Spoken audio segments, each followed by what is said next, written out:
Welcome everyone to this webinar, Augmented Reality, a Means to Manage a 1.5 meters Economy.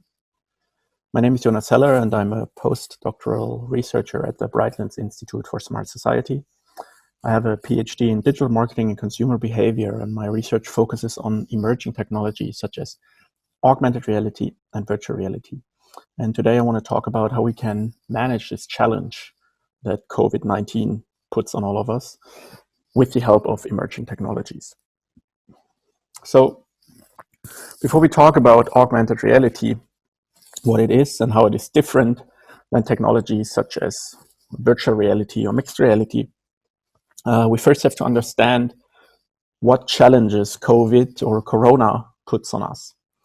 And Corona leads to a massive disruption of how we access information. So our access to information is prohibited, almost inhibited, through the virus. And access to information can be seen as how we seek or search information, how we access or how we find new information, and also how we impart or how we share information with others, how we give knowledge to others from generation to generation, but also from teacher to student, or from a company to a customer. So our daily hunt for information can be also seen as a hunt, as these two little fishermen that we see here on the left-hand side of the screen. They're going out on a fishing trip, the dad with his son, and they're using an instrument, their fishing rod, to fish for information, and they're using all their 5 senses to gather information and to see information, hear, touch, and feel information, but also to taste and maybe also to smell information. And the disruption that we mainly have is not on the visual level for COVID-19. We can still see information and read books, watch videos, or watch online lectures or online webinars. But what's impacted a lot is how Corona changes the way how we can touch information, how we can feel things, and how we can touch things to actually then later on maybe read them or watch them. So you can't go to a product in a supermarket anymore and simply take it out of the shelf, because there's this risk that others have touched it before you, and you don't want to take this risk to get contaminated.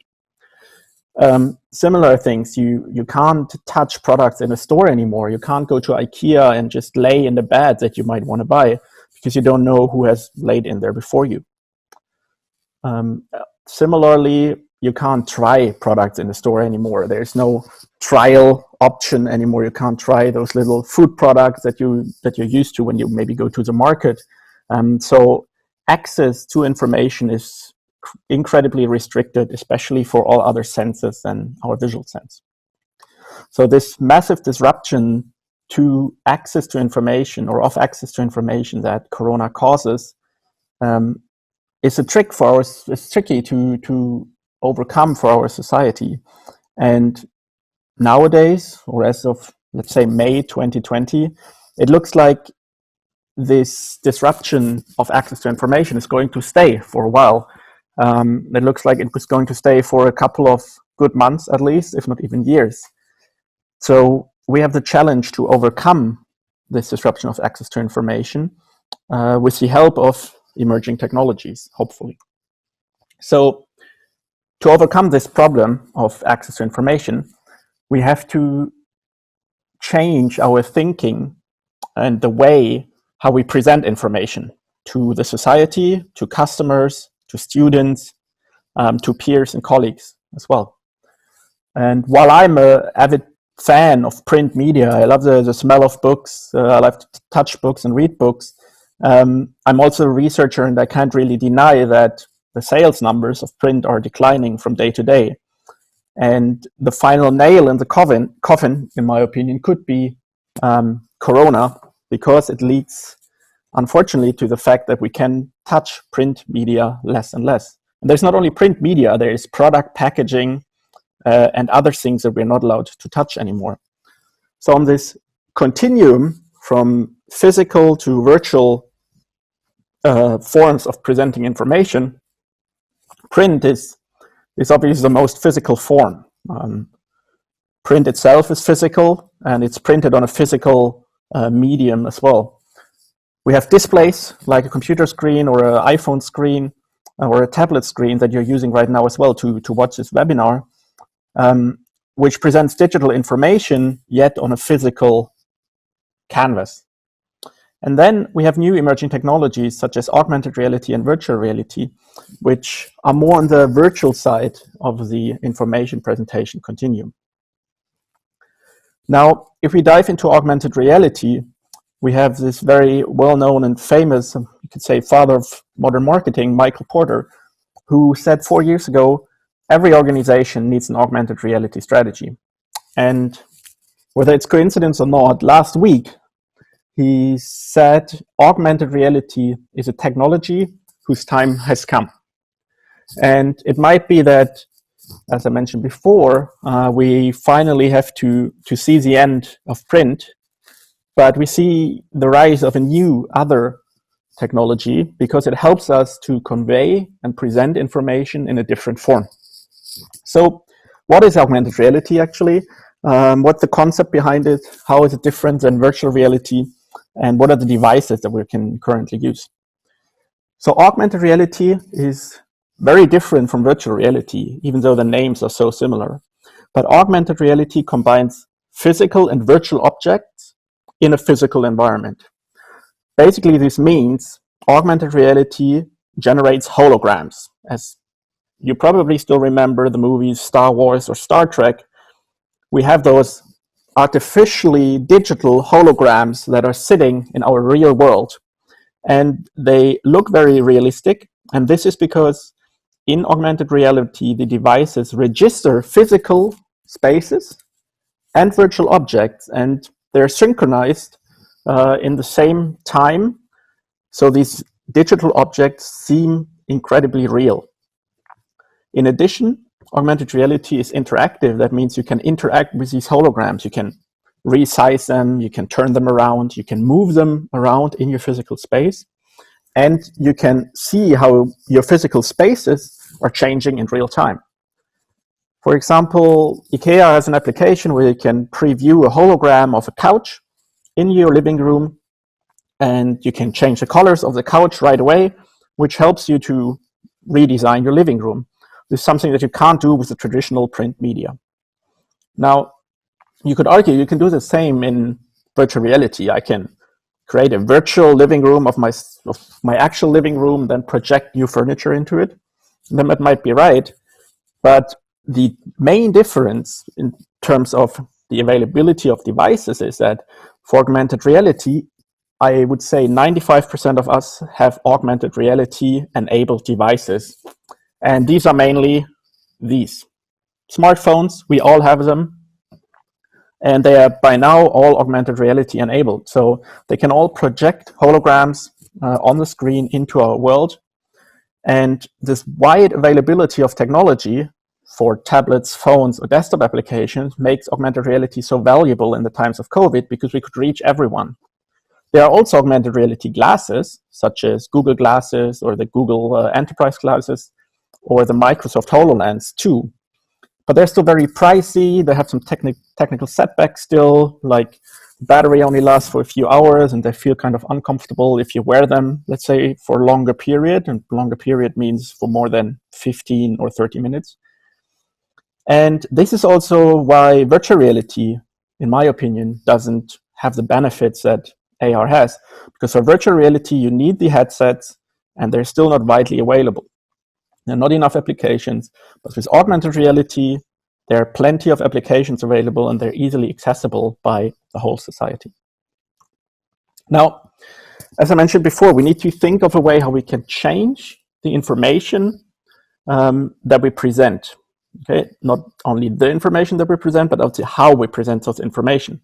And that's where augmented reality, in my opinion, differs quite significantly from the traditional media like print and screens and other emerging media such as virtual reality. So the information itself changes from being physical information to virtual information. This holds for AR and VR. But also the illustration where and on which canvas the information is presented changes. So print and screens are still physical objects, but with augmented reality, you're placing virtual objects into your real world. And this is really special about augmented reality because it's a mix of physical and digital objects in the same environment. The interactivity arguably is fairly low. For print media, it's non-existing. For screens, you can say, well, yeah, you can move things around with a mouse cursor, or with touch screens, you can touch them. But with augmented reality, you can move digital objects in a 3D space. You can change perspectives. You can take perspectives of other persons. You can even overlay your face with an augmented elderly version of yourself and transport yourself in the future. So augmented reality is a medium that allows us to change how we present information, and this can be helpful in times of Corona. Because what happens in times of Corona is we have a massive disruption of the economy. Public transport, for example, has decreased rapidly since March or April this year, all over the world, in Los Angeles, Madrid, London, Rome. And it probably will never be the same because we need to keep our distance in these small confined spaces. Work or the economy itself will be impacted drastically, and most likely it will affect sales, production, and supply chain the most. Processes in warehouses, supply chain processes from one supplier to the next, and also retail processes are drastically affected. Education, as we all know, is completely changed. It moved in within 1 or 2 months. Most schools were able to move their education from a physical offering to an online offering. And last but not least, one of the biggest effects and disruptions that we experience in the economy is how we behave in shops, but how we also behave in restaurants and bars. Restaurants and bars are just about to open again here in the Netherlands with strict rules and restrictions. And I don't imagine touching a paper-based menu anymore when I go to a restaurant or to a bar, because I don't know who touched it before, whether it was disinfected or not. So these shops and bars and restaurants need to find a better way how they present information that the customers usually acquire prior to ordering, or when inspecting a product, or when trialing a product. And they have to change it in a way that customers can still get the information that they need when consuming products or services. So augmented reality could be one of the many tools that helps us in the 1.5 meters economy. And there are 3 fundamental concepts that AR establishes in this 1.5 meter economy, and it hopefully also helps us to maintain this 1.5 meter economy with the minimum sacrifice that we have to do by still having the same access to the same information as we had before, when we're still allowed to touch things and be close to other people. And the concepts are the visualization of information, the annotation or enhancement of physical objects, and the perception of tangibility that augmented reality can bring back to service spaces. So for visualization, augmented reality has the ability to project information on products or surfaces for objects that otherwise require physical touch. So if you would go to the supermarket and grab this pack of pasta here, and you want to read the nutrition label, usually you have to take out the package out of the shelf, turn it around, and read the nutrition labels. But now you can just project the information on your phone screen by holding your camera on the package, and you get the information on your phone screen that hopefully only you touched before. Augmented reality can also help to visualize distances to other objects or persons, and 1.5 meters is a distance that is quite valuable to understand and to know, and visualizations can help here. There's an example from a Snapchat application, a social media platform in an Australian supermarket, and it just visualizes the distance to other people in this example and reminds you as a customer to stay back and keep your 1.5 meter distance. Augmented reality, as I said, can also visualize products to improve especially online shopping experiences. So I have an old colleague who now works for the Swiss Post, and he recently posted on LinkedIn that I think the Swiss Post had the best month since the Swiss Post was started. So they had such a volume of parcels being sent out because we all start to shop online. The problem with shopping online, they're not new, these problems, is that we don't have the haptic experiences. We usually can't try out products. But with augmented reality, retailers, and especially online retailers, have the ability to recreate in some sort the ability to try out products at home. This works best, obviously, for products such as furniture or fashion, but it also works for various other products. And it also does not only work from an online perspective, it even works, as I said, in the restaurant experience. So with augmented reality, you could have a menu that is on your own phone or smartphone, either by downloading an app, or even now there are web-based applications. And you can preview the menu card of a restaurant in augmented reality and even see the dishes in 3D, which is not just more interactive and entertaining for your customers. It now also helps to keep your distance to others and to avoid touching menus that have been touched by the waiter or by other customers before. So this is about visualization. The next point that AR offers is annotation. So augmented reality enables to do more self-service.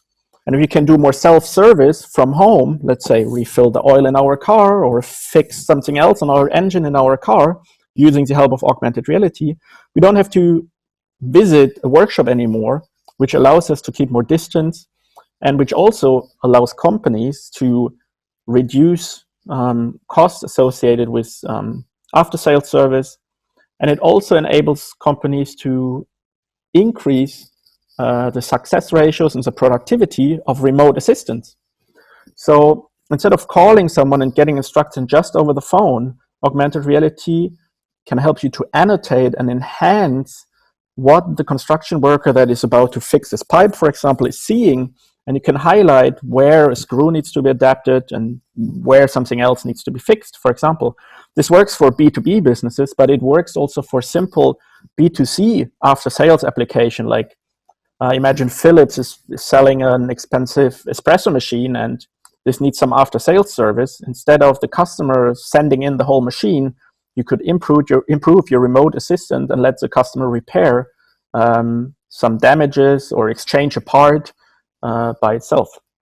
Augmented reality can also lead to an increase in worker productivity in warehouses and allow them to have free hands when they wear AR glasses, for example, and has also shown to reduce error rates in warehouses and productivity in terms of how many items workers can pick per hour and stow per hour. Last but not least, augmented reality can bring back a feeling of tangibility, which is often lost in these digital service environments that we experience. A good example is education, where now we have to listen to online lectures, and after listening to 5 online lectures, we're getting kind of dull and we can't focus anymore because the engagement is missing and you're not really feeling the tangibility that you feel in an actual lecture environment. Same happens to concerts, for example. This might be even difficult to tell, but this is a hologram of a rapper that is not even alive anymore. And so lectures or online concerts or even physical concert could be represented through augmented reality to bring back this feeling of tangibility that customers require so much. Because AR allows also for sensory interaction. This means holograms, they can be moved around using your hand gestures if you're wearing augmented reality glasses. So you can grab a hologram and move it around in your room. You can use voice commands and talk to holograms. And we did some studies and found that customers, for example, if they have the choice between voice commands and virtual touch using hand gestures, they prefer actually touching or virtually touching the holograms because it resembles kind of like actually, moving around a chair. And we did a study with furniture and home decor. And also we found that shops that offer kind of a preview in augmented reality, and that does not only apply to furniture or fashion items. We did a little study with plush toys. We found that if the shop, and we used Amazon for that, if the shop offers an AR product preview, then customers are actually willing to pay quite a substantial amount more for the product just because a service was offered and because they have the feeling they have a better understanding of the product, and the product feels more present when they make the choice before actually purchasing a product. So overall, we have augmented reality that helps to visualize information, to annotate information, and to make information more tangible, which in the end changes, again, our access to information. So how we search, access, and impart information. And this is important because augmented reality might actually be a means to manage a 1.5 meters economy. And with that, I would like to end. Thank you very much. And feel free to connect with me via email, LinkedIn, all digital and physical means. I'm always interested to hear your opinions about augmented reality and also virtual reality. And I'm also always interested to explore opportunities and how we can drive research in the area of augmented reality and make our 1.5 meter society more livable and more safe for all of us. Thank you.